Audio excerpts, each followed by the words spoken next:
Hello, everybody. This is Isaac with the Greatness Glory podcast. In this episode, I'm going to talk about my book, Art of Balance, which some of you know about it.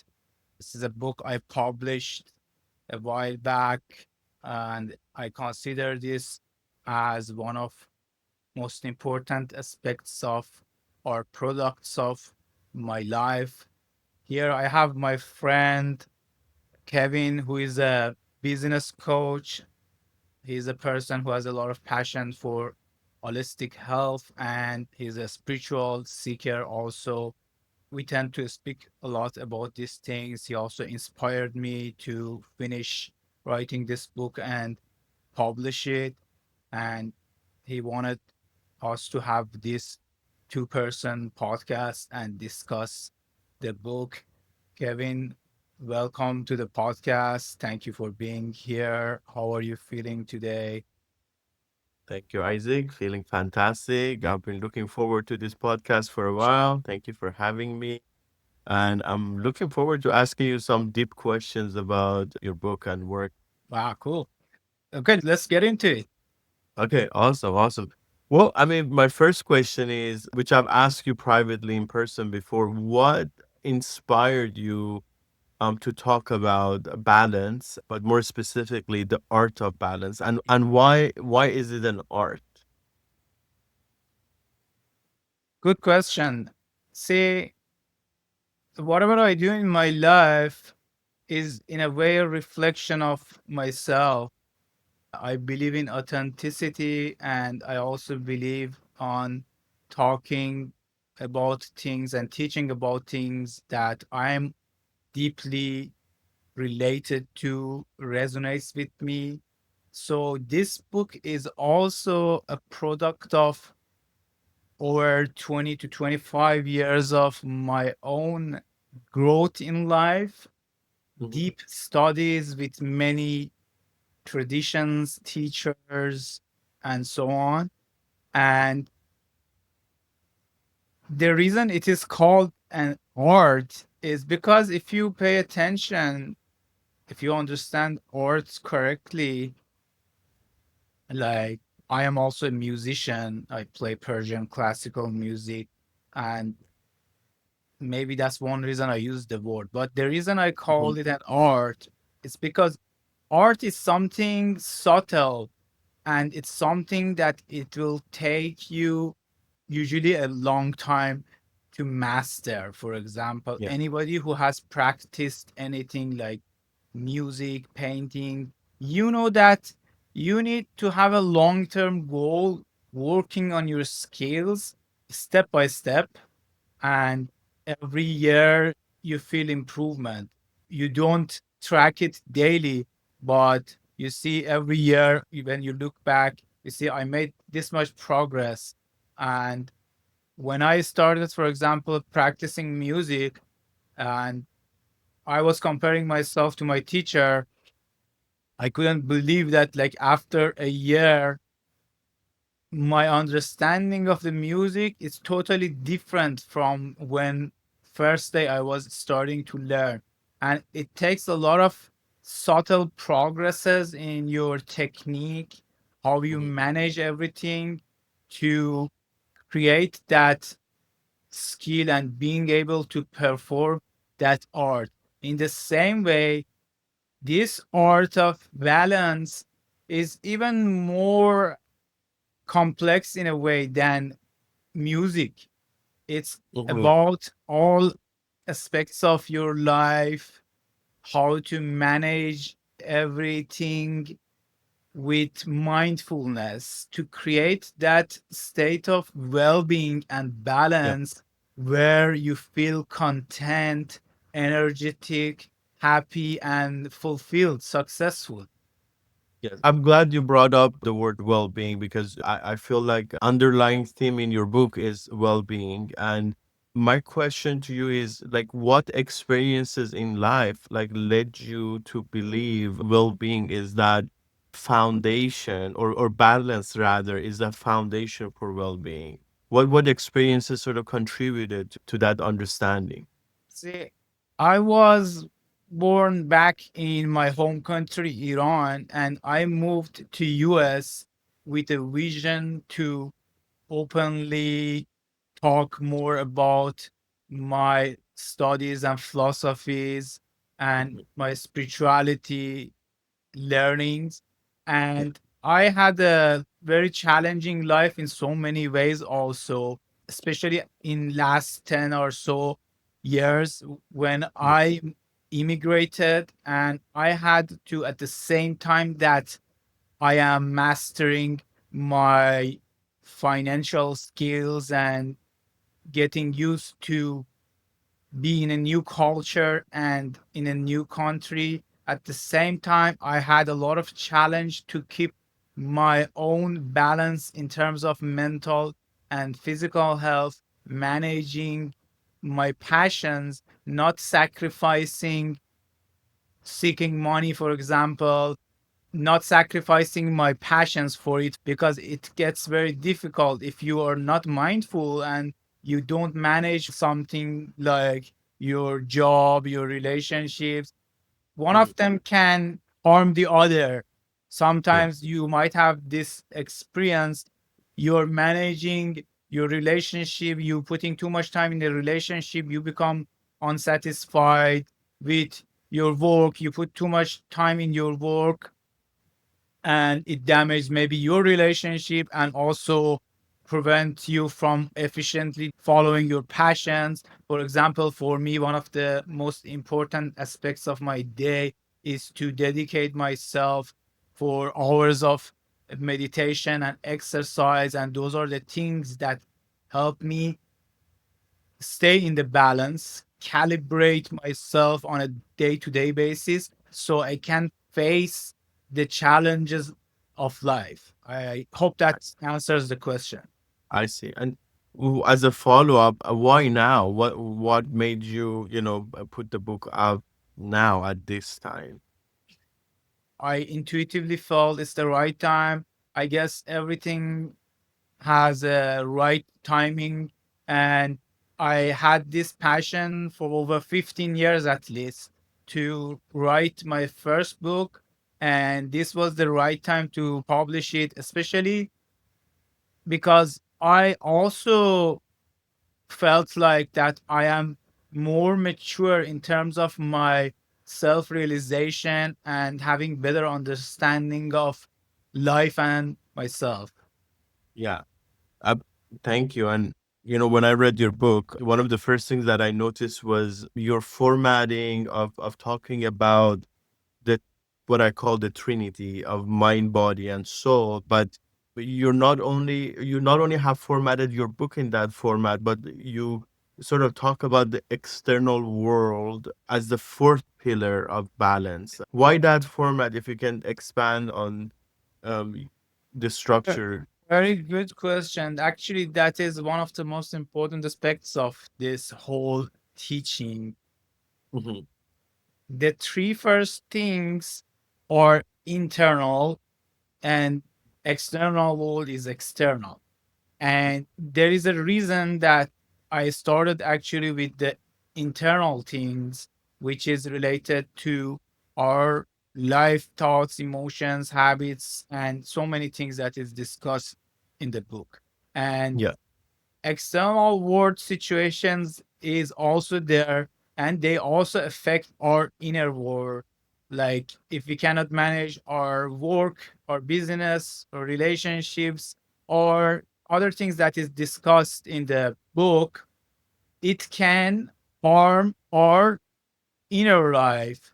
If I don't, for example, prioritize my well-being by respecting my body to let it rest when it needs, and being like a workaholic and working too much and just ignoring the signals that come from my body, one of the subjects discussed in the Yeah. book, Yeah. then I can gradually move to the state of dis-ease, where Yes. the lack of ease, lack of rest, and other things that is discussed in the book creates a state of dis-ease that can cause an imbalance, and one thing leads to another, and we create suffering like this in our life.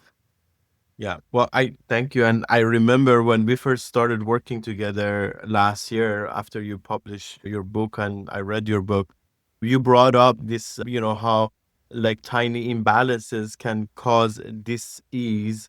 I know this is something that you've been teaching me over the past year, especially paying attention to little warning signs. Can you please expand on what are those tiny warning signs? Like, how can we listen to our mind, body, and soul with a level of perception that would help us reach that balance? This brings me back to that whole subject when I said this is an art and it's a subtle Yeah. art. And it's not always that I can give you a simple technique and say, just do this and you will get the signals. That's why in the book, I have given a whole section about developing your inner intuition. So you'll Hmm. be able to receive intuitive feelings, signals about your body and other things. Because one of the things that is an imbalance in a larger picture, if we look at it actually, is that we have lost our connection to that intuitive feeling part of ourselves, because Hmm. we have lived outside of the nature. We have become too civilized in a way. We have become so industrial that we have lost those instincts that even a lot of, not a lot of, even the pets, animals have it. They know what is good for them, but we have totally lost it. And if we want to become successful, any person in the history who has been successful in terms of doing great things in the society, be Hmm. becoming a great person in the way that we refer to them, Yeah. and especially doing something unique, valuable in terms of inner work, spirituality, and so on. They were all intuitive people. If you go and Yeah. study about these people, you will see all of them, especially the scientists, people who discovered things, Einstein, Edison, Tesla, and just about anybody. They were very intuitive people. So it's very important that we also prioritize every day. We don't have to do anything special taking a lot of time. We don't have to meditate for 2 hours. Just Yeah. doing certain things which I mentioned in the book, just like paying attention to the food that we pick, just feeling the food, just smelling it, just eating it with awareness instead of being busy with talking to somebody or being in the phone, paying attention to the response that our body is giving to us, so we can Yeah. learn from our body. Otherwise, if we don't use our intuition, it's impossible to live a good life just by trying to have answers, logical answers for everything, because Hmm. the universe is unlimited, and your conscious mind, they say, is less than 5% of your mind, and it's even Yes. less than that in my opinion. So you want to manage your whole life with that small part, just trying to know every answer. How should I eat? What time should I eat? That's why there is a lot of controversy in, for example, diet between so many different gurus out there. Hmm. Everybody says one thing, but the most important thing for us is to develop that intuition so we can get the answer for ourselves, not Yeah. just trying to get the answers from the books. Thank you. And I want to say one of my biggest takeaways has been becoming conscious of those like marginal issues, and it makes me recall a poem that you had in your book about dosage. If you Right. don't mind us covering that, because to me one of the biggest takeaways was, you go to a doctor, you get a prescription, or you go online and read about remedies, and with artificial intelligence nowadays, it's so easy to self-diagnose and go buy herbs and try to self-medicate. Could you expand on that poem about dosage and what it means in our day and age, and as it relates to that marginal contribution or marginal improvement or dis-ease? Yes. I would appreciate that. Yes. Thank you for asking me that question. Actually, I love that section of my book about the dosage because that's a compact dosage of the whole book in a poem which I wrote. If I can find that, give me 1 second actually and read that first, then I'll talk about it. Sure. So here is that poem. Dosage is everything.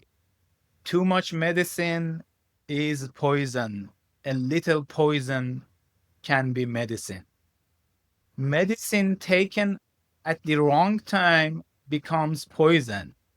Poison taken at the right time becomes medicine.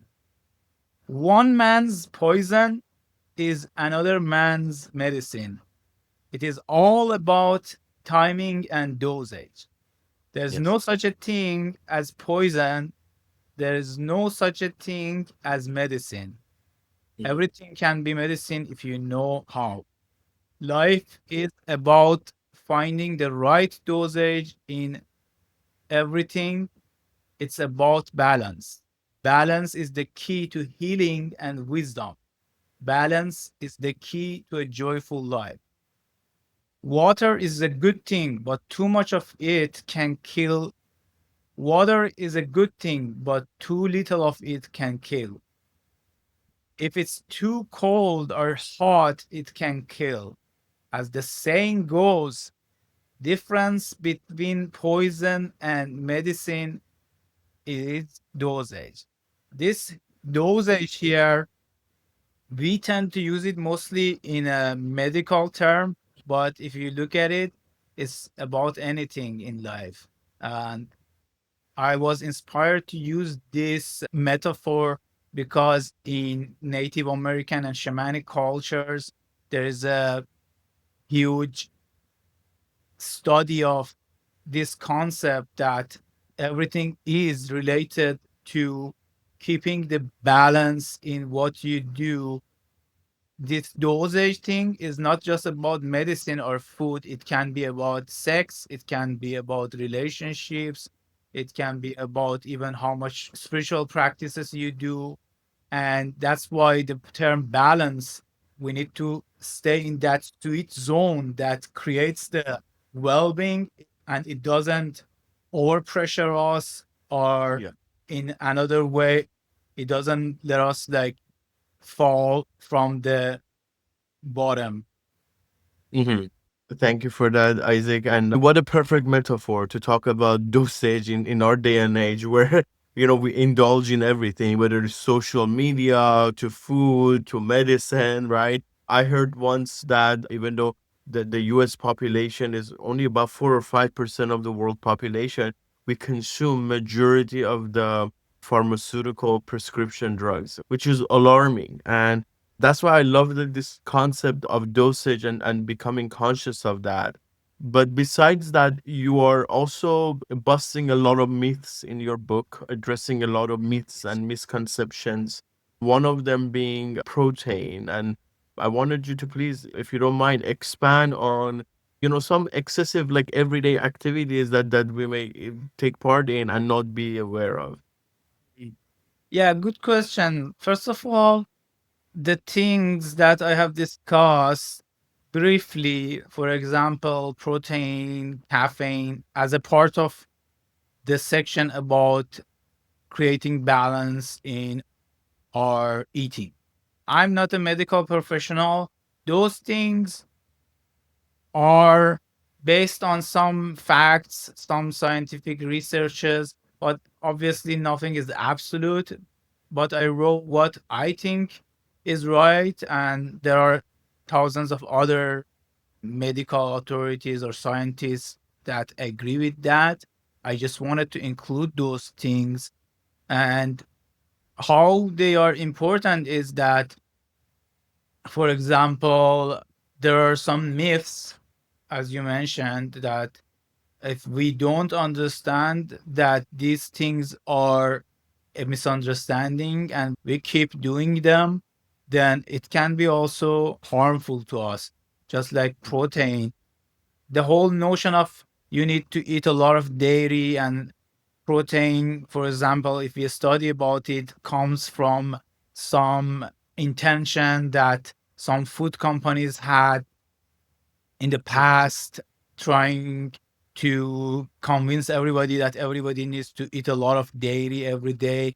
And then there is a lot of data that shows too much of animal protein is linked to cancer. Or when I talk about other things like avoiding processed sugar, that's, I think, one of the most obvious facts this day, and it's linked to so many physical and psychological conditions. And I have included other things, even things like cannabis, even caffeine. And the book is not a moral book. It's not about saying, don't do this, this is bad. It's just giving you an awareness. It says that pay attention to your body. This is how it is affecting you. So you can make your own conclusion and take the part that resonates with you and use it for your own benefit. I even included, for example, that a lot of times we overuse a lot of supplements. We think the more we take supplements is better for us. But as so many experts also say, you take a lot of vitamins, it just gives you an expensive urine. Yeah, exactly. And I even remember I learned the hard way through, sort of learning from you and practicing that even detoxing has to be done with moderation because like too much of detoxing can really be too much and reach an imbalance. I love analogies, and in your book you sort of use this analogy that imbalance is like a rocket taking off from, a point of origin, but it's just off by a few millimeters Yeah. and it could miss the target by hundreds and thousands of miles. Could you give us a practical approach or way of just tuning in to see like what that marginal difference is, those few millimeters that could, throw you off by Yeah. miles in the future? Yeah. Definitely good question. See, for example, if for working more, because I created a financial imbalance because I was not able to manage my finances, and then I have to overwork, and then I sleep less, then sleeping less causes me to have less energy, and having less energy and being in a worse mood cause me to be prone to be triggered by my loved ones or things of that nature, and then leading to other things, one thing leading to another, and one thing feeding another thing creates a bad end result. This is like the butterfly effect that some people have heard it, that they say the vibration created by a butterfly flying on another part of earth can cause a earthquake on a different part of the earth. So even the smallest thing can gradually cause great disasters. This is the compound effect, and you are into economics, right? So you Absolutely. will understand the compound effect. But the yin and yang energies that I learned from you, when we talk about the concept of yin and yang, what can you tell us in terms of those signals, those subtle changes in our energy that can really help us tune in and calibrate on daily basis? I just use those terms to explain it because Chinese have explained it very well. But this is not a Chinese thing. This is a existential thing that is for everybody, for Mhm. all creatures. And when we talk about those signals, I want to tell you something interesting.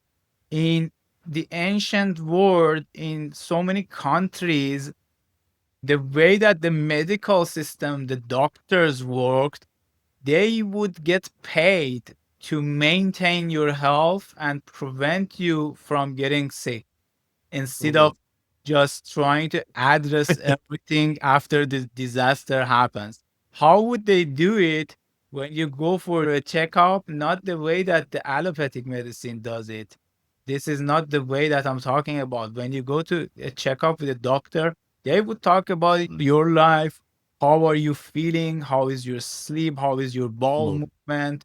How is your appetite? And the symptoms that you experience in your body, if you feel overly anxious, if you feel too much cold, too much heat, and so many things. As a matter of fact, one of the most complicated parts of Ayurveda and Chinese medicine is to detect the disease, the diagnosis, just by looking at things like reading the pulse, looking into your Mhm. eyes, tongue, and it's not a simple thing actually. In Ayurveda, a doctor might take 30, 40 years to master reading the pulse. And there are doctors, even though rare, that they can read your pulse and tell you what is the cause of your disease, why was it created, what the disease is exactly, how can you address it, and so many other things. It's an amazing thing. And then that brings me back to the whole difference of existential holistic sciences like Ayurveda versus limited view that we have on human body using modern medicine example, just looking at the body like a machine. But when you read those signals, whether you're smart, you study, you try it, you improve your intuition, and if you prevent those, when we talk about the marginal errors, right? Like Yeah. when you see something is going out of alignment, just like when you put an airplane in autopilot, and if the airplane is a bit off the direction, it corrects itself. So the Yeah. same way, if we improve that ability to correct our path Mhm. before it gets worse, it can prevent a lot of disasters. I give you a very simple example. Because of my practices and studies since even very young age, even a few days before usually people start feeling sick, like getting a cold or things of that nature, I usually feel it a few days earlier, Mhm. because most of the time, if you feel horribly sick waking up today morning, it hasn't started like just right today morning. It might have started a few days back.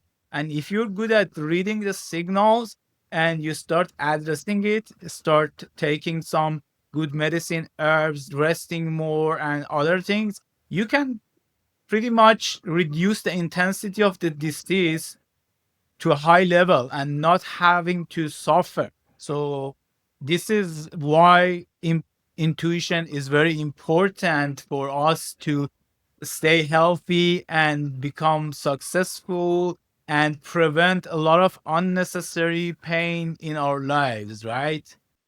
Thank you, Isaac. I wanted, if you don't mind, take a step back and talk about how a lot of psychologists, social scientists are now concluding that it's not as it was believed in the past. It's not who we are, is not just nature versus nurture.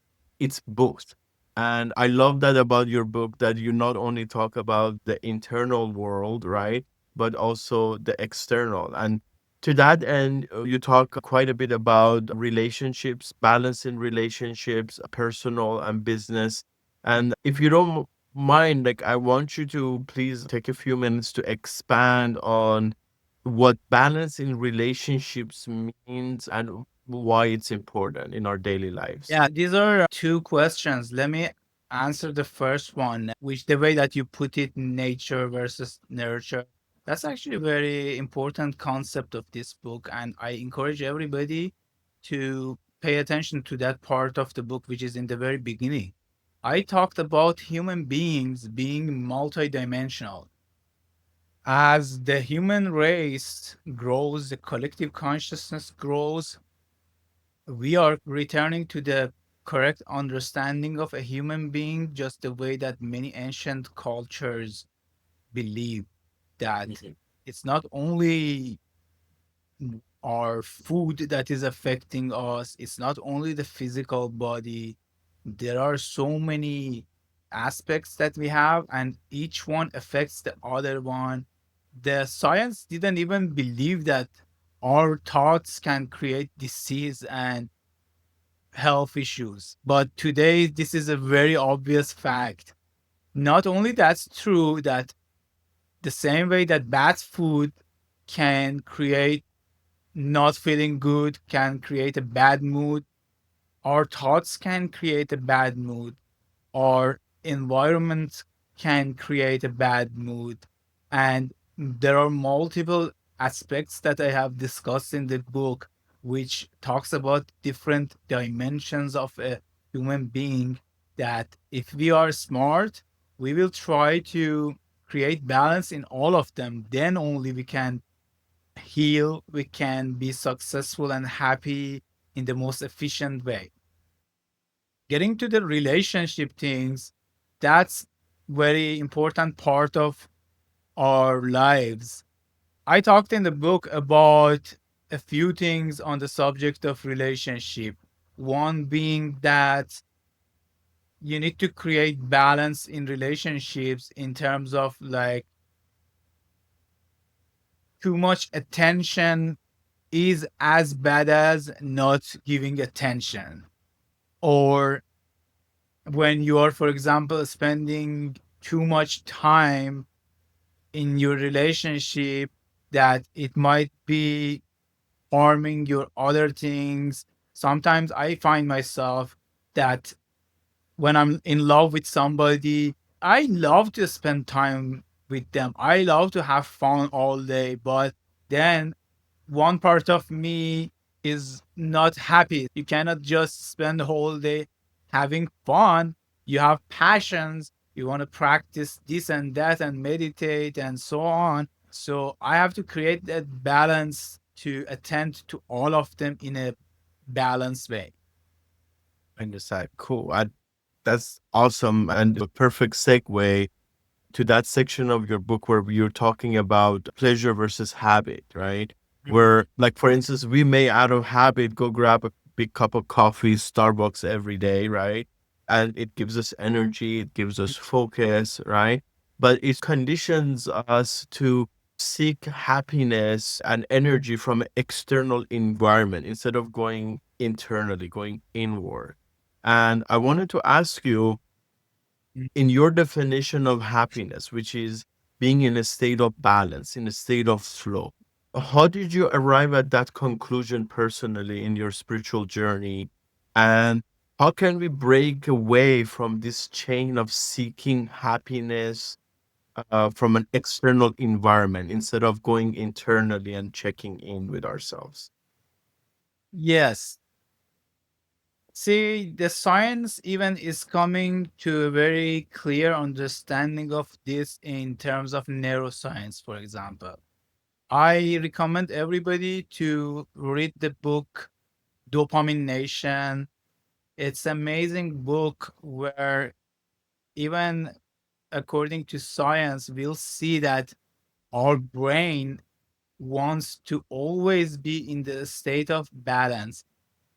For example, if we experience an orgasm, we don't stay in that state of orgasm. It comes back to the baseline. As a matter of fact, they say it comes below the baseline, then it comes to that state where it's in the balance.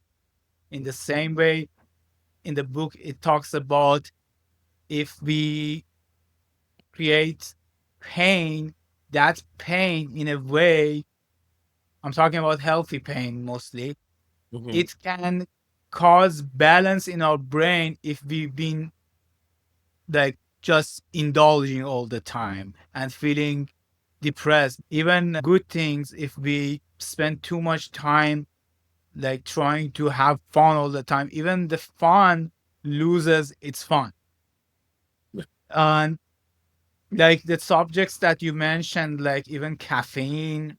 and things of that nature, this is a very important concept that we have to understand if we want to evolve in this lifetime. That we gotta start looking for happiness as a way of creating the balance in our thoughts and mind and body, Mhm. because happiness comes from balance. Happiness comes from we creating that balance, that state of being in peace, contentment, not being in the extremes. It's not in seeking pleasures.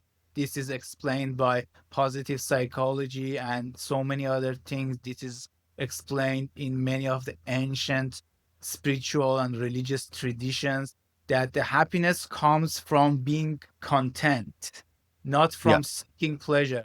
And I have experienced this in life. I am guilty of it. Pretty much everybody might be.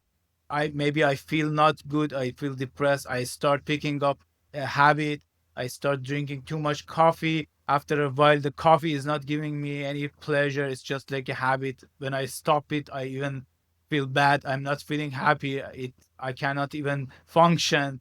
Or we start overeating, we're trying to replace that lack of happiness that should come from creating that balance in those. I know a little bit about education and childcare, specifically early childhood education, early intervention, which has components of harm prevention, just exactly like how in the ancient sciences they used to prevent the disease as opposed to treating the symptoms. And it brings up this saying that growing pains is inevitable, but experiencing pain, actual pain of the thought or body, is optional. And it begs the question, if we were to teach the art of balance in a curriculum, in an educational setting, from early intervention all the way to graduation or at any level, what type of changes do you think we're going to start seeing? Because right now, Gen Z is reporting that they feel the secret to their happiness is becoming famous. And many younger generations are completely hooked and addicted to social media already, where their happiness or balance may depend on someone commenting on a picture they posted. And to me, that's alarming. And I wanted to know what you feel about teaching the art of balance in an educational setting from an early age. See, as I mentioned, the art of balance obviously is not about a specific type of belief system. It's a very existential thing. If we were to teach people in the school that your happiness comes from living in balance, not to seek happiness in things, but trying to understand that you can be happy right now by addressing all those four dimensions or four aspects that we talked about, by creating health, by having a good diet, good sleep, good thoughts, balance in relationships, and so many things that we discussed in the book. If we were to do that, I think really the world would be changed like upside down. We have been going totally the opposite way. It could be a great change. And I feel like so much of this change is happening actually. And I think Mhm. US is taking big steps in creating some of these changes in terms of understanding the value of holistic health, holistic medicine, and things of that nature. And I feel like the rest of world will follow the lead. Yeah, and self-esteem. Teenagers, I've had my experiences getting bullied growing up as a minority over the years. Now, with the crisis we have on our hands, shooting in schools, bullying, segregation, discrimination, unfortunately, which is still a prevalent topic, unfortunately. I wanted to know how you feel about this concept that you propose, a balanced self-esteem, which I had not heard before. Mhm. What is balanced self-esteem, and how the parents that are listening right now or friends that deal with children and self-esteem in different settings, how can they incorporate that concept into their daily life? See, that concept of balanced self-esteem, it might be a weird word for some people. That comes from a very important part of my life teachings that I plan to write another book on the subject. Self-esteem could be also good and bad or imbalanced. Let's say if you feel unworthy, that's a horrible sense of self-esteem. And if you feel like arrogant or if you're overestimating your abilities, you're living in ignorance because you're not seeing the things that you need to change. Just like me and you talked on another podcast about most of the people who do the most stupid things in the world, they never feel that there is something wrong they're doing because they never Right. question. So those people, obviously psychopaths and terrorists or whoever, they have what I call overconfidence. They have wrong type of confidence, self-esteem. Okay. Mhm. So the concept that I mentioned is one of the most important parts of my life teaching is that to say to everybody all the time you need to reconsider and question your thoughts, your decisions to see if it's the right thing, but not to be in a state of like self-doubt or feeling unworthy, feeling that you're not good enough. But I've seen so many of people, I'm sure everybody knows, like there are some people that they speak about everything with great confidence, and a lot of time they're wrong. And it's just part of their personality that they cannot see that, or they cannot accept that I might be wrong, or maybe they feel hurt if they admit that they don't know. So, just the same way that lack of self esteem can hurt you or even make some people suicidal, feeling unworthy, feeling overly confident might give you a sense of power, but it also puts you in a state of ignorance that you could just overlook your defects, your lack of information, ignorance, and not only hurt yourself, but hurt other people. Absolutely.